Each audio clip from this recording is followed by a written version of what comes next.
Welcome back to my YouTube channel. Make sure to like and subscribe to the channel for more interesting stories like these. Now, let's get into today's story video. You might not believe it now, but you will be okay. In 2020, I released my first essay on this site, which was followed by a few updates in 2021. Due to the fact that my story is not the focus of this essay, I will not provide links to those boards. If you're interested in reading the remainder of my narrative, feel free to go over my previous posts. My presence on this site and the subreddit r/depression has been sporadic for some time. Most of the time, I'm lurking in the shadows, reading about other people's issues and solutions. Aside from that, I'm happy for having been able to read all of the words of encouragement that have been posted on these subreddits. It has shown to be really useful to me. Anyway, I was 13 years old when I first walked through the door of my family's house after school. With a stone-faced expression on his face, and my mother crying in her chair. My stomach turned when I heard the most horrible, gut-wrenching sound I'd ever heard in my life.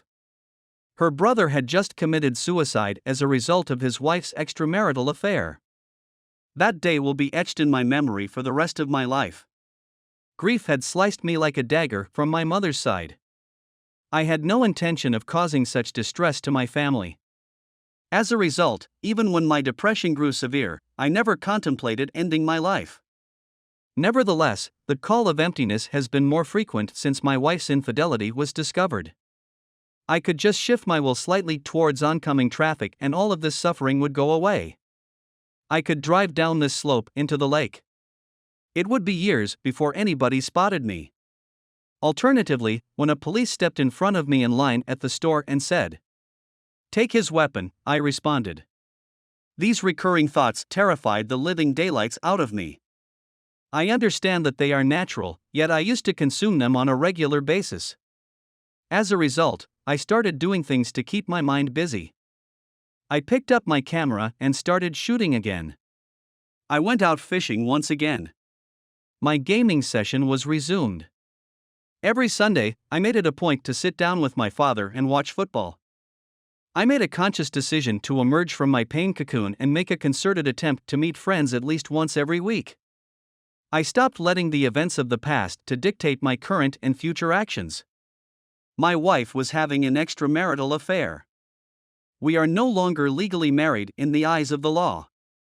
That way of life is no longer available, and it will never be available again. This does not, however, mean that my life has come to an end as a result of this. Beginning the journey back to health and wellness may feel difficult when you're just started on the road to recovery. At some point in everyone's life, they experience a phase in which it seems like the world has come to an end totally. Because your chosen life partner has deceived you, you have nothing to look forward to or strive for in your newfound freedom.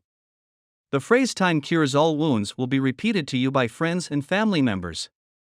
In their statements, they are only partially correct. For this method to be successful, you will require time and effort. As someone who has gone through the procedure, I can assure you that it will not be completed overnight. There is no such thing as a magic button that can be pressed to perform a miracle. Although it may seem insignificant, if you start doing the little things such as eating and sleeping well, getting out of your own head and spending time with friends and family, or even alone outside, rekindling old interests and discovering new ones, you will quickly realize that you haven't had a negative thought in a week or more. Compared to this time last year, I'm in a far better situation, which is good. Is it accurate to state that I am 100% certain in my abilities? As we all know, this is not the case. After this event, I'm not sure I'll ever be able to look at love or relationships in the same way again after having gone through it. To paraphrase Pearl Jam, a dreadful love turned my world black, inked everything I saw. Everything I am, everything I will be was a love that turned my world black, inked everything I saw. Despite this, I have a newfound feeling of hope for the future and for the rest of my life. My suggestions may be of benefit if you are still experiencing discomfort. I hope it is, and that you are able to find relief as soon as possible. While you were grieving over your spouse's infidelity, your life did not come to a complete stop. That's true, and I realize that you don't believe that right now. I certainly didn't, but it's still true. Update: it was just yesterday that I wrote a piece on how you will be okay. After a day has gone, I find myself in desperate need of direction. As a result, it just serves to demonstrate that mending is an endless process. The following is a succinct explanation of my problem. The whole story may be read in my previous post history. I received COVID in August 2020 and withdrew from society for 7 weeks. Long story, short stairwell. Because she needed to continue working, my wife stayed with relatives during this time period. When she found out that I had tested negative, she said that she would not be going home and that she wanted to be divorced. I later learned that she was having an affair with one of our employees, which I found quite disturbing. Someone who I've known for the last 12 years, to be precise. Previously, we had spent the preceding 8 years working at the same place of employment.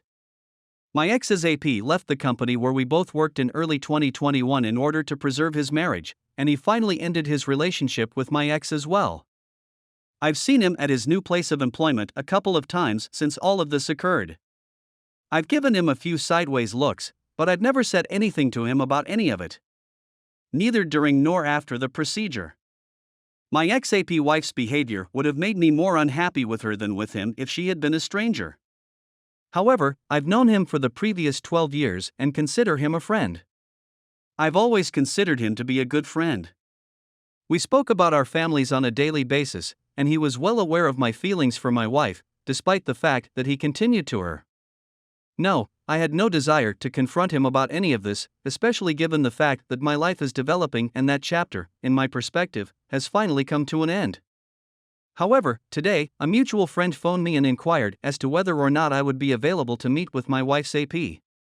Please tell him that I wish him the best in life, but that I have nothing to say to him, was my immediate reply. His health isn't great right now, and I shouldn't tell you about it. He told me a few weeks back that he had seriously pondered taking his own life. He's not faring well, says the speaker. I told you, I said. They went on to say that in light of what happened, he feels horrible. He said that he had lost a significant amount of weight and that everyone had begun to take notice of him, but that he had let this to go to his head. I told them that, yes, he should feel horrible about himself. He was the one who really did it. However, it goes without saying that I do not want him to commit suicide. According to a friend, my ex's AP is simply interested in having a conversation and finding out if the claims she made to him were true. Basically, you'll be comparing notes. As I previously said, is he hinting that she notified him that we had parted ways with one another? He's equipped with a telephone. We've been acquainted with one another for more than a decade. It would have taken me 2 seconds to call or contact me if he had started having relations with her. As I advised the friend, if the AP needs to speak with me to get over this and feel better, for closure, or for any other reason, he may come to my office and chat with me. Our friendship, however, has come to an end. I'm not going to be able to have a normal conversation with this individual. Did you happen to catch last night's game? Meanwhile, I couldn't stop thinking about how he had with the woman I loved at the time. I'm well aware that he's not fully to blame. However, he had a huge part in the destruction of what was, at the time, the best thing that had ever happened to me. My romantic connection. My outlook on love and relationships has been forever impacted as a result of this experience. I'm not sure what he expects me to do for him. Forgiveness? It's not going to happen, believe me. At least not for the time being.